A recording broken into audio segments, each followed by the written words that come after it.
Amber Collins walked through the sweeping curved hallways of the Galactic Confederation Academy with her eyes forward, ignoring the whispers that followed her.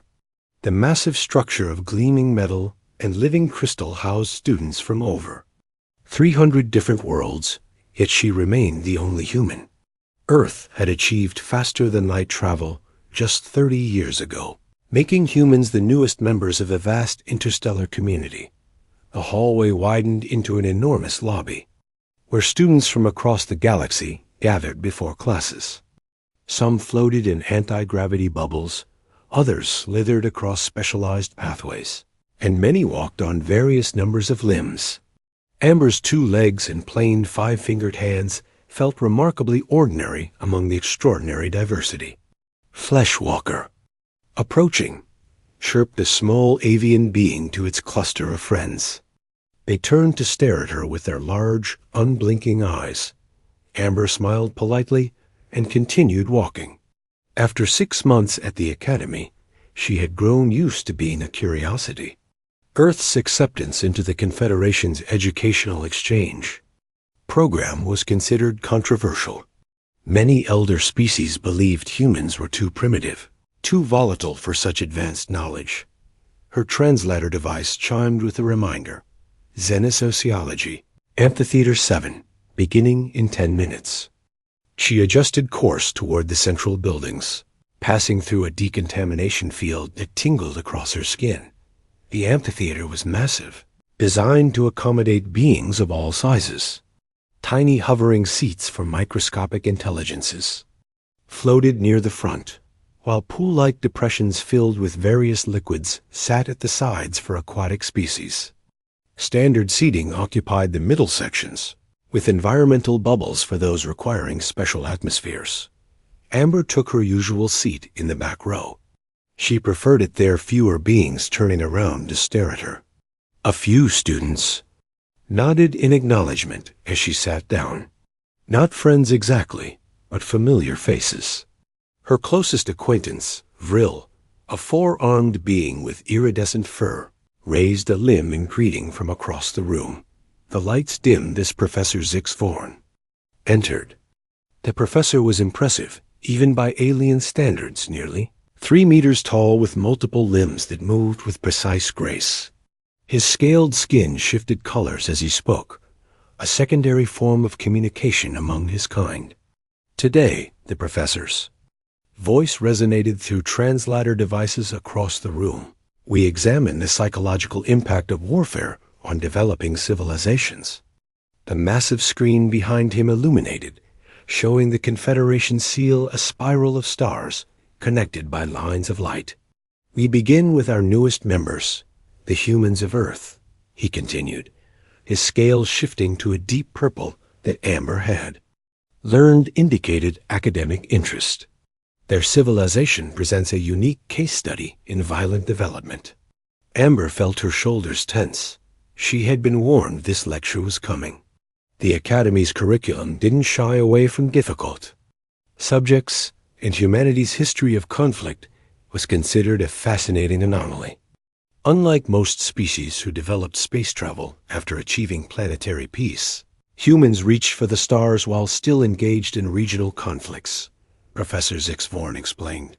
Their historical records are unusually detailed regarding warfare, suggesting cultural significance. The screen behind him changed, showing black and white footage of World War I trenches. Soldiers crouched in mud, expressions grim as explosions erupted around them. A wave of discomfort moved through the amphitheater. Several students from empathic species made distress sounds. One gelatinous being near the front began to change color rapidly, its translator emitting alarmed beeps. Note your reactions, the professor said calmly. They are natural. Most sentient species evolved to avoid conflict through negotiation or retreat. Direct confrontation represents evolutionary failure. The footage changed to D-Day landing crafts approaching Normandy beaches. Bullets struck the water. Soldiers fell. A group of methane breathers in specialized environmental suits rose from their seats and departed. their translator devices broadcasting. Formal apologies for their exit. Several other students followed. Amber remained still. These weren't just academic examples to her. They were her people's history.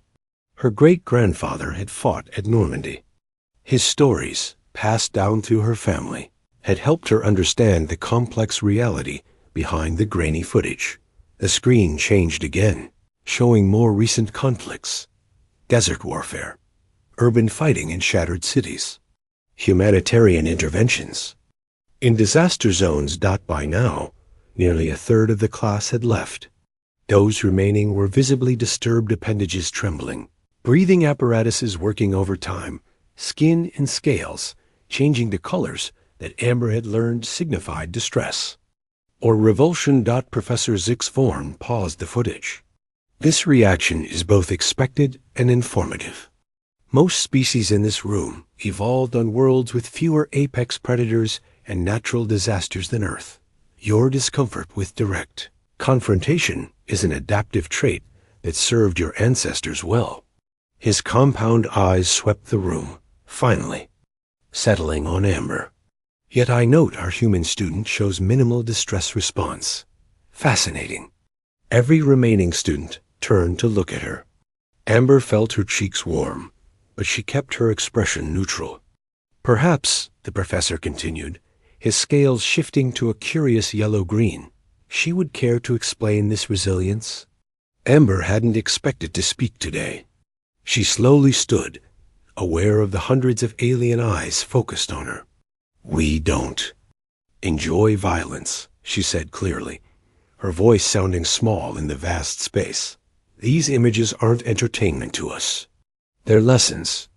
Elaborate, the professor encouraged, his head tilting with interest. Amber took a deep breath. Humans, remember our wars because we don't want to repeat them. We study what went wrong. We honor those who suffered. And yes, we've developed the ability to function despite emotional distress, because sometimes helping others means facing difficult situations. The professor's scales rippled with a pattern Amber hadn't seen before. An intriguing perspective. You suggest this apparent hardiness is compassionate in origin? My parents were emergency workers, Amber explained. My father was a paramedic, my mother a firefighter. They taught me that sometimes you have to stay calm during terrible things if you want to help. A low murmur of translated conversations spread through the remaining students. The professor raised two of his limbs for silence. Class, this provides an excellent case study in convergent evolution. Human psychology appears to have developed differently from Confederation standard, possibly as an adaptation to their unusually dangerous homeworld. He turned back to Amber. Would you be willing to participate in further study? Your psychological responses may help us better understand human integration potential. Amber hesitated. She hadn't come to the academy to be a research subject, but she was also aware of her unofficial role as a representative of Earth. Misconceptions about humans could have serious consequences for her planet's standing. I'll help however I can, she said finally. Excellent. The professor's scales brightened. Report to my research laboratory after your final class period. As Amber sat down, Vril caught her eye from across the room. His expression was unreadable to human eyes, but the message that appeared on her translator was clear enough. Be careful. The professor determines which species are considered threats to the Confederation. Amber felt a chill that had nothing to do with the amphitheater's temperature. She had come to the academy to learn about alien cultures. Now, it seemed, they wanted to learn about her, and through her, all of humanity. And based on today's lecture, they were already afraid of what they might find. Amber stood outside Professor Zixvorn's research laboratory, her hand hovering over the entry panel. The corridor was quiet, most students having returned to their living quarters as evening approached. The Academy's artificial day cycle was shifting toward night mode, the overhead illumination dimming to accommodate species with different sleep requirements. She took a deep breath and pressed her palm against the scanner. The door slid open with a soft hiss, revealing a large circular room filled with equipment she didn't recognize. Screens displayed scrolling data in various alien scripts, and strange devices hummed with power. You arrived precisely on time, Professor Zix Vorn noted, emerging from behind a large console. Punctuality is a trait we've observed in many humans. Interesting, given your species' otherwise unpredictable nature. Amber wasn't sure if that was a compliment or criticism. My parents taught me to respect other people's time, she said simply. Indeed. The professor's scales rippled in a pattern that suggested contemplation. Please sit. He gestured toward a chair in the center of the room. Unlike the standard seating designed to accommodate multiple body types, this one looked specifically shaped for human proportions. We had this constructed based on data from your home planet, the professor explained, noticing her surprise. Comfort should improve testing accuracy. As Amber sat down, she noticed several other aliens entering the laboratory. They wore the distinctive iridescent robes of the Academy's senior research staff. These are my colleagues, Professor Zix Vorn said. Dr. Nethler specializes in neurological responses across species. Dr. Quiv is our expert in evolutionary psychology. And Ambassador Run represents the Confederation Security Council. Amber's stomach tightened at the mention of the Security Council. This wasn't just academic curiosity. This was an official assessment. Is Earth in trouble? She asked directly. Ambassador Run, a tall being with translucent skin through which complex organs pulsed with bioluminescent light, stepped forward. Not trouble, precisely. Interest. Concern, perhaps. Humans achieved space travel while still engaging in planetary conflicts, Professor Zix Vorn explained. Most species spend thousands of years in peaceful, unified development before reaching the stars. You did it in mere centuries, and while still divided. And armed, added Dr. Quiv, a small furry creature with enormous eyes. Most species abandon weapons during their philosophical age. Humans reached for the stars with one hand and kept a weapon in the other. Amber felt defensive. We've had world peace for over 40 years now. A blink in evolutionary terms, Dr. Nethler said, her voice a melodious hum. And your entertainment still glorifies conflict. Your military structures remain intact. Your children play games simulating warfare. We're working on it, Amber said. But we can't change our whole history in one generation. Ambassador Run raised a limb in a gesture, her translator identified as conciliatory. No one expects that. But we must understand if your species' comfort with violence represents a fundamental trait or a cultural phase. That's where you come in, Professor Zix Vorn said. Your response in class today was illuminating. Most beings exposed to such imagery experience profound distress. You showed remarkable control. I wasn't enjoying it, Amber clarified quickly. Precisely what makes it interesting, Dr. Nethler said. You displayed neither pleasure nor distress. You observed with clinical detachment. Most species cannot achieve such emotional regulation when witnessing suffering, even simulated suffering. Professor Zix Vorn moved to a console and adjusted several controls.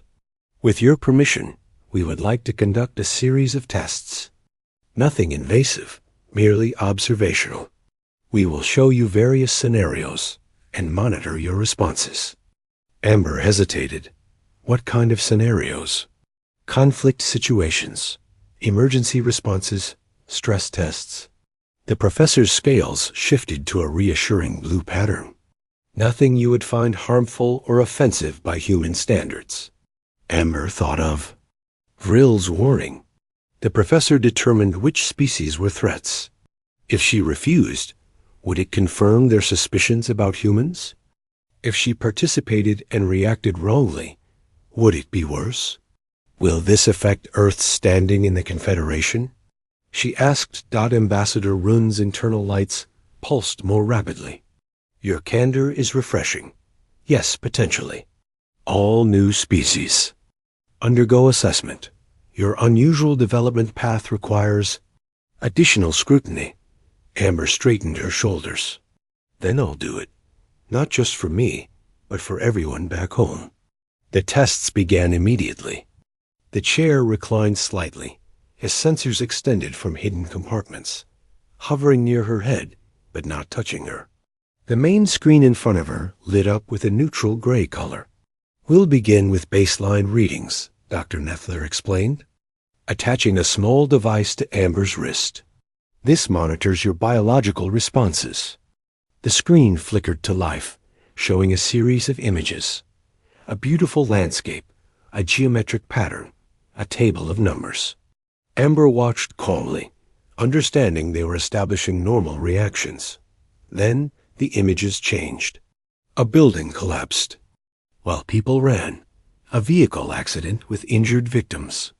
A military operation in an urban setting. Amber kept her breathing steady as she watched. These weren't real-time events. They were historical footage, things she had seen in history. Classes or news archives. She reminded herself that in many cases, these situations had been resolved, the injured treated, the conflicts ended. Fascinating, Dr. Quiv murmured, watching readings on a secondary screen. Minimal stress response activation. Heart rate elevated. Only 6%, stress hormones within normal parameters. The images grew more intense. Natural disasters. Medical emergencies. Battle scenes from Earth's recent past. Amber felt her heart beating faster, but she maintained her composure. She had grown up with parents who responded to emergencies, who spoke matter-of-factly about terrible things not out of callousness, but pragmatism. You couldn't help if you fell apart. After 20 minutes, the screen returned to the neutral gray. The sensors retracted into the chair. Most impressive, Professor Zixvorn said, his scales now a vivid pattern of yellow and green that Amber couldn't interpret. Most beings would have requested termination of the test by the halfway point. Those weren't easy to watch, Amber admitted, but they're things that happened. Looking away doesn't change that. Ambassador Run approached, internal lights pulsing in complex patterns. What is most remarkable is not your stoicism, but your neuroscan results. You experienced empathic response throughout your brain activity, shows concern, compassion, even distress. Yet you regulated your physical reactions perfectly. That's what humans do, Amber said simply. We feel things, but we don't always show them, especially when showing them wouldn't help. The researchers exchanged glances, their translator devices briefly switching to a private channel. When they turned back to her, Professor Zixvorn's scales had settled into a calm blue pattern. We would like to continue these observations. Over several weeks, he said. Today's results are promising, but we need more data to form conclusions. Amber nodded, feeling both relief and apprehension. This was only the beginning. As she left the laboratory, she found Vril waiting in the corridor. All four arms crossed in what she had learned was a posture of concern. They had you in there for 97 minutes, Vril said. What happened? They showed me hard things from Earth, Amber replied, and watched how I reacted. Vril's fur rippled with worry. The test has begun then. Be careful, Amber. The professor is brilliant, but single-minded. He once recommended an entire species be restricted to their home system because they showed aggressive tendencies in simulations. What happened to them? Amber asked. They're still quarantined, 300 years later, Vril said quietly. The Confederation takes no chances with potentially violent species. Amber felt the weight of responsibility settle on her shoulders. She wasn't just a student anymore, she had become Earth's unofficial ambassador, and its fate might rest on her ability to show that human resilience wasn't something to fear. 2 weeks passed, and Amber's life fell into a new routine. classes during the day, testing in Professor Zixvorn's laboratory in the evenings. The tests grew progressively more intense, moving from historical footage to immersive simulations. That surrounded her with sights, sounds, and even smells of emergency situations. Today, she sat in the now familiar chair as the laboratory hummed with activity around her. Dr. Neffler adjusted settings on the neural scanner while Dr. Quiv reviewed data from previous sessions. "You continue to show remarkable adaptation," Professor Zixvorn said, his scales shifting through patterns of academic interest. "Most subjects show increasing distress with repeated exposure. You show decreasing physiological response while maintaining empathic brain activity. It gets easier to handle things you've seen before," Amber explained. "That doesn't mean I care less." Ambassador Run, who attended most sessions, pulsed with curiosity. Yet many species develop traumatic stress from repeated exposure to disturbing scenarios. Humans appear to develop resistance instead. "We call it desensitization," Amber said. "But there's a difference between getting used to something and stopping caring about it." The professor made a note on his datapad. "Today's session will be different. We are moving beyond observation to practical application." The room darkened. As a holographic simulation formed around Amber, she found herself standing in what appeared to be a medical facility. Alien patients of various species lay on beds, some with visible injuries, others showing signs of illness. Medical staff rushed, about clearly overwhelmed. "This is a real-time simulation of a disaster response," Dr. Neffler's voice explained from speakers overhead. "A space station suffered catastrophic systems failure. These are the survivors. The scenario is based on an actual event from 20 years ago." Amber looked around, noting details. The medical staff were struggling with unfamiliar physiology. A childlike being with tentacles was making distress sounds while the doctor attempted to treat a wound. A tall insectoid creature was trying to communicate with a patient whose translator had been damaged. "What am I supposed to do?" Amber asked. "Whatever you feel is appropriate," Professor Zixvorn replied. "This is an observational exercise." Amber hesitated only briefly before moving toward the tentacled child. She knelt down to be at eye level. "Hi there," she said gently. "I know. The doctor is trying to help you.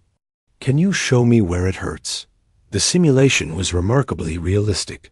The child's tentacles curled inward protectively, but one slowly extended to point at an area where the skin had darkened. "Thank you for showing me," Amber said. She looked up at the doctor. "Have you tried direct pressure? For human children, sometimes just feeling like something is being done helps them stay calm."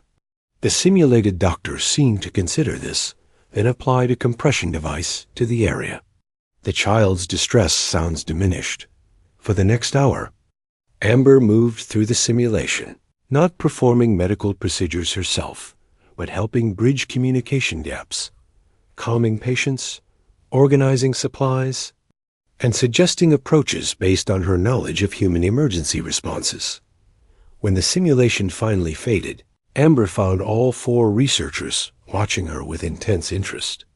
"Most fascinating," Dr. Quiv said, his large eyes blinking rapidly. Subject did not attempt to flee the scenario. Instead, she actively engaged with it. "Not just engaged improved outcomes," Dr. Neffler added. "Simulation effectiveness increased by 23% with her intervention." Ambassador Run's internal lights pulsed in a pattern Amber had come to recognize as surprise, and all without specialized training in xenomedicine, purely through adaptive reasoning and emotional regulation. Professor Zixvorn's scales had shifted to a deep blue Amber hadn't seen before. "This suggests applications we had not considered." Amber stepped out of the simulation area, feeling drained but satisfied. "My parents would come home from work and talk about tough cases," she explained. "They said talking through problems help them process, and do better next time. I guess I learned from listening. Your parents sound like exceptional humans, Ambassador Rune observed. They're pretty normal, actually, Amber replied. Most humans in emergency services develop these skills. It's part of the job. The researchers exchanged glances again, their translators switching to private mode. Amber was getting used to these moments of exclusion, though they still made her uneasy. When they finished their private conference, Professor Zixvorn approached her. "We have a hypothesis forming," he said. "What your species views as normal. Adaptation, most Confederation species would consider extraordinary resilience. The ability to remain functional during crisis while maintaining empathic connection is rare. Humans don't think it's special," Amber said. "We just call it keeping it together. Yet it may be your species' most valuable trait," Ambassador Run said. "Not your technology or your resources, but this psychological adaptation." Before Amber could respond, her personal communicator chimed with an incoming message. She glanced at it, surprised to see Vrill's identification code. "You may answer," Professor Zixvorn said. "We have sufficient data for today." Amber activated the communicator. Vrill's voice came through, sounding urgent. "Amber, where are you? There's a situation in the central hub. A transport tube malfunction. Many students are trapped, and emergency systems are overwhelmed." She looked up at the researchers. "I have to go. My friend needs help." To her surprise, they didn't object. Ambassador Rune's lights pulsed in what Amber had learned was a gesture of approval. "We will observe how you respond to a real emergency," Professor Zixvorn said. "This is an unexpected opportunity." Amber ran through the academy corridors, following Vrill's directions to the central hub. When she arrived, chaos greeted her. A large transport tube that normally carried students between levels had malfunctioned, trapping dozens inside. The tube's transparent walls showed students of various species pressed together, some showing signs of distress. Academy staff attempted to override the system, but progress was slow. Vrill spotted her and rushed over, all four arms gesturing frantically. "It's been stuck for 20 minutes. Environmental systems are failing. Some species inside can't tolerate close contact with others. Their skin chemicals are reactive." Amber assessed the situation quickly. "Is there an emergency access panel?" "Yes, but opening it without proper decompression could harm those inside," Vrill explained. Amber noticed several students near the tube were trying to communicate with those trapped inside, but panic was spreading. Without thinking, she approached the tube and placed her hand against the transparent surface. She made a universal gesture for "breathe slowly." By demonstrating deep breaths, some of the trapped students began to mimic her, their panic visibly reducing. She pointed to the smaller beings, gesturing that the larger ones should create space for them. Gradually, the trapped students began to organize themselves, the stronger ones protecting the more vulnerable Dot as Academy emergency responders finally arrived with proper equipment. They found a much more manageable situation than they expected. The students inside had created a sustainable arrangement, buying precious time. Later, as medical teams treated minor injuries, Professor Zixvorn approached Amber. "You did not participate in the technical rescue," he observed. "Yet you significantly improved outcomes by addressing the psychological component." Amber shrugged. "It's what humans do in emergencies. We try to help however we can." "Perhaps," the professor said, his scales shifting to that same deep blue, "we have been asking the wrong questions about humanity. We focused on your capacity for violence. We should have been studying your capacity for crisis response." For the first time, Amber felt a glimmer of hope. Maybe her planet's violent history wouldn't define humanity's place in the stars. Maybe there was another path forward, one where human resilience became an asset rather than a cause for fear. Word of Amber's actions during the transport tube emergency spread quickly through the academy. Students who had previously kept their distance now greeted her in the corridors. Several professors invited her to speak to their classes about human emergency response protocols. Even the academy's administration took notice, granting her special access to the emergency response training facilities normally reserved for advanced students.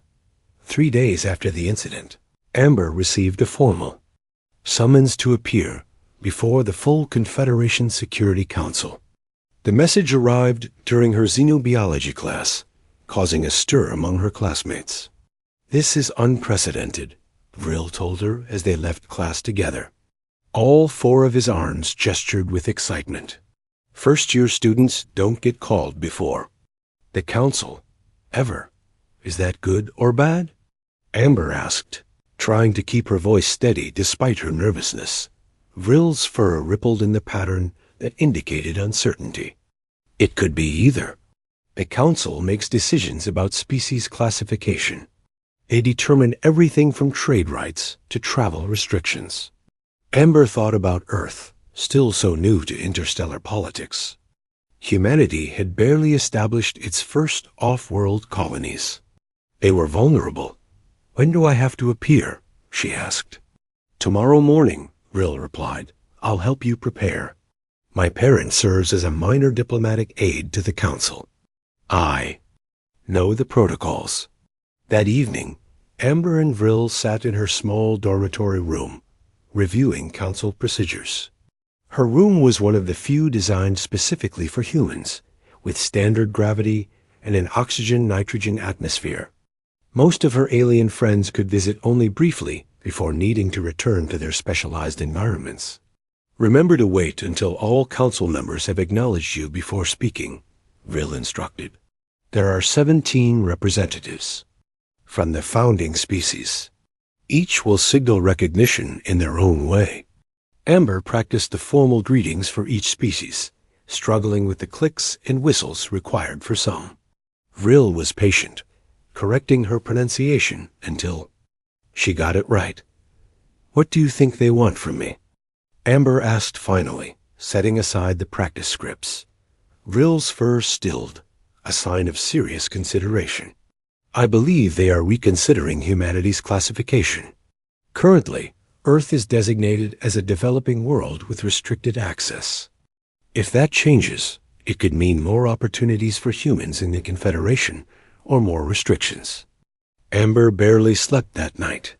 She kept thinking about her parents back on Earth, how proud they had been when she was selected for the exchange program. "Show them the best of us," her father had said at the spaceport. Now it seemed she might be showing them all of humanity. For better or worse, the council chamber was located at the very top of the Academy's central spire. Amber arrived early, dressed in her formal Academy uniform. A tall, sleek being with metallic skin escorted her to a waiting area outside the main chamber. "The human student, Amber Collins," announced a voice from hidden speakers. "The council will see you now." The doors slid open, revealing a circular room with tiered seating rising around a central platform. The 17 council members sat in environmental chambers customized to their species' needs. Some were recognizable to Amber humanoid or mammalian, while others were so alien she couldn't determine their features. Ambassador Rune was present, her translucent body glowing gently. She gave Amber a subtle gesture that the translator identified as encouragement. Professor Zix Vaughn stood near the central platform, his scales shifting through formal patterns. "Council members, I present the human student who has been participating in our assessment program." Amber stepped onto the platform, feeling small under the collective gaze of the Confederation's leadership. She performed the greeting ritual as Vril had taught her, acknowledging each council member in turn. Her pronunciation must have been acceptable, as each responded with their own gesture of recognition. The head of the council, a being composed of what appeared to be living crystal, spoke first. Amber Collins of Earth, you have been part of Professor Zix Vorn's study on human psychological responses. Are you aware of the purpose of this study? I understand it relates to how the Confederation views humanity, Amber replied carefully. Indeed. The crystalline being confirmed. When new species achieve faster-than-light capability, we must determine their place within our community. Species with aggressive tendencies require careful integration. Another council member, a massive entity, suspended in a liquid-filled chamber, added, "Your species' history concerned us. Few civilizations develop space travel while still engaged in internal conflicts. We're working to do better," Amber said. "Humans learn from our mistakes." "So it would appear," said Professor Zix Vorn, stepping forward. "Council members, I wish to present my findings and a recommendation." The professor activated a holographic display showing data from Amber's tests. Brain scans, hormone levels, and behavioral analyses floated in the air. Our initial hypothesis was that humans represented a potential threat due to their comfort with violence, he explained. However, our research has revealed a more nuanced reality. What we perceived as comfort with violence is actually a sophisticated crisis response adaptation. Images from the various tests appeared, showing Amber's reactions. Beside them, comparative data from other species demonstrated how unusual her responses were. Humans have evolved on a high-gravity world with extreme climate variations, numerous natural disasters, and multiple apex predators, the professor continued. They developed not a love of violence, but an ability to function effectively during crisis situations while maintaining empathic connections. Ambassador Rune added, "During the recent transport tube emergency, we observed this human student directing others and reducing panic without official authority or specialized training. This appears to be standard behavior for her species." The council members conferred quietly. Their translators switched to private channels. Amber stood still, trying not to fidget despite her nervousness. Finally, the crystalline council head spoke again. "Amber Collins, we have a question. In your assessment, what is humanity's greatest contribution to the galaxy?" Amber hadn't expected such a direct question. She thought carefully before answering. "We're new to the stars," she began slowly. "We still have much to learn. But if there's one thing humans are good at, it's not giving up when things get hard. We run toward problems instead of away from them. We stay calm in emergencies, not because we don't feel fear, but because we've learned that fear doesn't help. We can look at difficult things without flinching, because sometimes you have to see the problem clearly to fix it." She paused then, continued with more confidence. "We're not perfect. Our history has plenty of darkness. But at our best, humans are the people who help when help is needed, who keep working when others might give up. Maybe that's what we can offer the Confederation, not our technology or resources, but our resilience." The chamber fell silent. Then, one by one, the council members activated symbols on their consoles. The crystalline leader's voice rang out clearly. "Professor Zix Vorn, we accept your recommendation. Humanity's classification will be updated from potentially dangerous, developing species to crisis response adaptive species. Restrictions on human movement within Confederation. Space will be modified accordingly." Amber felt a surge of relief, so strong her knees nearly buckled. "Furthermore," the leader continued, "we authorize a pilot program for human integration into Confederation emergency response teams. Amber Collins will serve as the first participant, should she accept." All eyes turned to Amber. This wasn't at all what she had expected when she arrived at the academy as an exchange student. But she thought of her parents, of their lifelong dedication to helping others. "I accept," she said simply as she left the council chamber. Amber realized that humanity had found its first true role in the galaxy, not as conquerors or traders, but as helpers in times of crisis. It wasn't a glamorous destiny, but it was one she could be proud of. 1 year later, Amber stood on the bridge of the Confederation vessel Mercybringer, watching as the massive ship approached a planet wrapped in swirling storm clouds. Emergency lights pulsed along the ship's control panels, and crew members of various species worked at their stations with focused intensity. Proximity alert, announced the ship's navigation officer, a tall being with 6 limbs and reflective eyes. Entering planetary atmosphere in 3 minutes. Captain Lix, a veteran of the Confederation fleet and member of the same species. Professor Zix Vorn turned to Amber. Human Collins, status report from your team? Amber straightened, still feeling a sense of pride at being addressed by her official title. After the Council's decision, she had completed her studies at the Academy while simultaneously training with a newly formed Human Integration Unit. All human responders ready, Captain, she replied. Medical teams are prepped for multiple species triage. Engineering units have adaptive shelters standing by. Communication specialists have loaded all local dialect packages.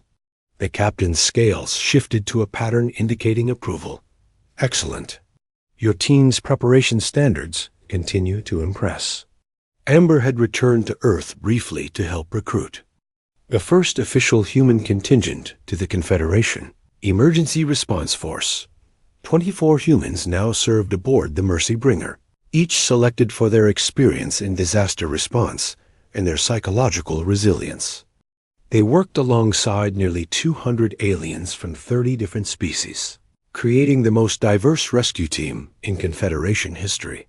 The planet below, Ventrax II, had been struck by a series of massive storms that damaged several major settlement domes. The mixed population of settlers from various Confederation worlds had been overwhelmed by the disaster. Their distress signal had reached the nearest Confederation outpost just 12 hours ago. Atmospheric entry commencing, the navigation officer announced. Interference patterns detected. Communication with surface will be limited. Captain Lix turned to Amber again. This is why your team is essential today. Most of my crew will experience significant stress reactions to communication blackout combined with emergency conditions. Human resilience should prove valuable. Amber nodded. What had once been viewed as a concerning trait, humanity's ability to function under extreme stress, was now recognized as a vital component of the Confederation's emergency response capability. The ship shuddered as it descended through the turbulent atmosphere. Warning indicators flashed as external sensors registered the violence of the storm system below. Landing zone identified, reported the sensor officer. Structural integrity of primary settlement dome at 42% and failing. Launch advance. Team immediately, ordered the captain. Human Collins coordinate from the ground. Amber moved quickly to the shuttle bay, where her team was already checking their gear.